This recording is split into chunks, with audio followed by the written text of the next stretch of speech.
Game Up Hard Hydration. It's like your favorite sports drink, your favorite seltzer. Got together, had a baby, but it's so much better. And most importantly, they have sponsored 2024 for the Working Fans podcast. So you know we love talking about them. And Dave loves telling you what they're all about. Oh, yeah.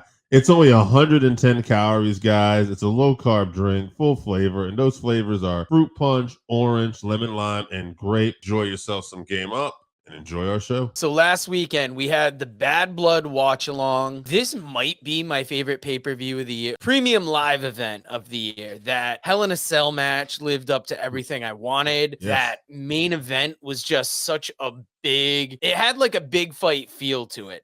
And the surprise at the end. What were some of your general thoughts about that? And how did you enjoy the first watch along in a while? I enjoyed it overall. It was definitely, I remembered like, oh man, that's right. These things are a little longer, but I enjoyed it overall. I think what really made it enjoyable for me, yes, that Hell in a Cell was good. And I will say this too, listening to reviews of the show, I think there was some lulls definitely in that pay-per-view, but I don't feel that as bad when I'm talking wrestling with you and some of the people that are chiming in. It's almost like it makes it a little more fun to watch because you're talking wrestling with all these people. But that being said, even if I just watched it straight, that Hell in a Cell match was such an old school, brutal type match. And then in the end, the last bit of the match, we're really building where people are getting put through tables and everything going on with Roman and Solo. But then at the end, when the Bloodline jumps Cody after Jimmy Uso returned and Jimmy convinces Roman to get back in, we get The Rock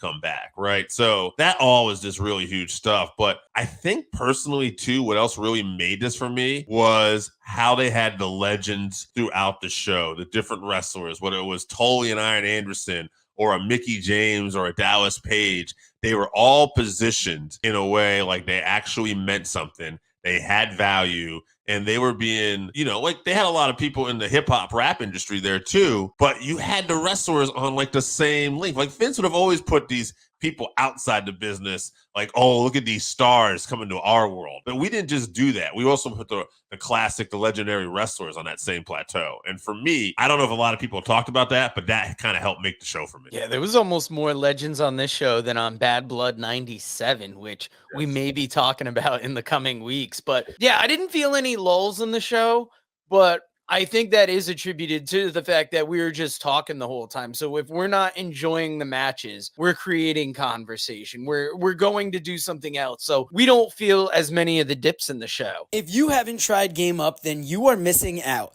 Imagine your favorite seltzer and your favorite sports drink had a baby, but it's way better than that. Each can is 110 calories, low carb, 4.9 ABV. It's a nice light drink that is not light on flavor. Game Up comes in fruit punch, orange, lemon, lime, and grape. Pick it up at drinkgameup.com or at your nearest liquor store.